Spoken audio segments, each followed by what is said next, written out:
আসসালামু আলাইকুম। আজকে আপনাদের সাথে শেয়ার করব বেসরকারি শিক্ষা প্রতিষ্ঠান মাদ্রাসা কর্মরত এনটিআরসি কর্তৃক সুপারিশপ্রাপ্ত এমপিওভুক্ত শিক্ষকগণের বদলির শূন্যপদের তথ্যাদি কিভাবে প্রেরণ করবেন। ২৯ সেপ্টেম্বর ২০২৫-এ এই চিঠিটি মাদ্রাসা শিক্ষা অধিদপ্তর প্রেরণ করেন।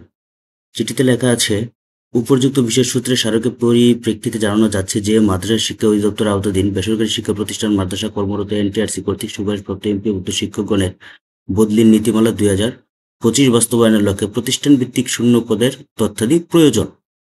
২ নম্বর, এমতা অবস্থায় বেসরকারি শিক্ষা প্রতিষ্ঠান মাদ্রাসা কর্মরত এনটিআরসি কর্তৃক সুপারিশপ্রাপ্ত এমপিওভুক্ত শিক্ষকগণের বদলির নিমিত্ত প্রতিষ্ঠান ভিত্তিক শূন্য পদের তথ্যাদি আগামী ১৬/১০/২০২৫ খ্রিস্টাব্দ তারিখের মধ্যে মেমিস সফটওয়্যার মাধ্যমে প্রেরণ করার জন্য নির্দেশক্রমে অনুরোধ করা হলো। শূন্য পদের তথ্য প্রেরণ লিঙ্ক dme.memis.gov.bd ইউজার ম্যানুয়াল সংযুক্ত। এই চিঠির আলোকে আরেকটা ইউজার ম্যানুয়াল সংযুক্ত করে দিয়েছে, যেটা আমরা ফলো করলে এই শূন্য পদের তালিকাটা খুব সহজেই দিতে পারবো। আমাদের শূন্য পদের তালিকা দেওয়ার কথা ছিল ১৬/১০/২০২০ তারিখের ভিতরে, কিন্তু তারা সফটওয়্যারে কাজ করতেছে, যার কারণে এটা আপাতত বন্ধ আছে। আমরা ওই সফটওয়্যার ঢুকলেই দেখতে পারবো। আর সফটওয়্যার ঠিক করে যদি চিঠি দেয় তাহলে আমরা ওই আলোকে তথ্য প্রেরণ করব। চলুন আমরা তাহলে সংযুক্ত ম্যানুয়ালটি দেখে আসি। সংযুক্ত ম্যানুয়ালটি দেখতে হলে আমাকে প্রথমে একটি নির্দিষ্ট ব্রাউজারে যেতে হবে।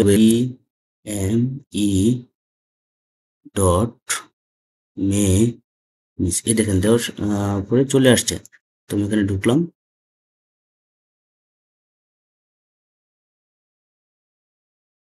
দেখেন মাদ্রাসা শিক্ষা অধিদপ্তরের প্রোফাইল চলে আসছে।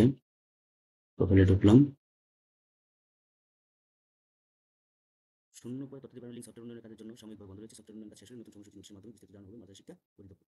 তাহলে আমরা আপাতত শূন্য পদ স্টেপ 1, ইন্টারনেট ব্রাউজিং ওপেন করে dme.memis.gov টাইপ করুন। নিচের হোম পেজ আপনার কম্পিউটার স্ক্রিনে দেখাবে। দিবেন অবশ্যই মাদ্রাসার হচ্ছে নাম্বার ভিত্তিক ফোন নাম্বারটা দিবেন। তারপর হচ্ছে পাসওয়ার্ডটা যেটা বলছে, আপনি হচ্ছে একটা ডিফল্ট পাসওয়ার্ড দিবেন, যেটা 1234567 দিয়ে এটা লগ ইন করবেন। তারপর স্টেপ 3 হচ্ছে লগ ইন করলে নিম্নরূপ চিত্র প্রদর্শিত হবে এবং সেন্ড ওটিপিতে ক্লিক করুন। তারপর হচ্ছে আপনি সেন্ড ওটিপিতে ক্লিক করবেন। সেন্ড ওটিপি ক্লিক করলে আপনি যে নাম্বারটা দিবেন ওই নাম্বারে একটা ওটিপি যাবে। তারপর দেওয়ার পরে আপনার পাসওয়ার্ডটা দিবেন। তারপর হচ্ছে কনফার্ম পাসওয়ার্ডটা দিবেন। দেওয়ার পরে চেঞ্জ পাসওয়ার্ড আর কি, যেটা চেঞ্জ পাসওয়ার্ডে ক্লিক করবেন। এরপরে হচ্ছে স্টেপ 4, মোবাইল প্রাপ্ত ওটিপি প্রদান করে পাসওয়ার্ড পরিবর্তন করুন। দিয়ে ঢোকার পরে এরকম একটা ড্যাশবোর্ড আসবে। ড্যাশবোর্ডে দেখেন পদ ও শূন্য পদ, এটাতে ক্লিক করলে আপনি পদ ও শূন্য পদের পাবেন।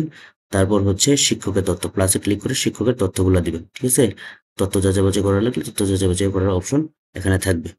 এরপরে হচ্ছে স্টেপ 6, পদ শূন্য পদের অপশনে ক্লিক করুন এবং নিচে চিত্র প্রদর্শিত হবে। এখানে পদ ও শূন্য পদ বিষয়ভিত্তিক এই তথ্যগুলো আপনার এখানে দিতে হবে। এরপর হচ্ছে গিয়ে প্রতিষ্ঠানের সকল শূন্য পদের তথ্য যুক্ত করুন। তখন আপনি এই জায়গায় একটার পর একটা ক্লিক করে প্লাসে ক্লিক করে করবেন। করার পরে হচ্ছে আপনার দাখিলে ক্লিক করলে আপনার কাজটি সম্পূর্ণ হয়ে যাবে।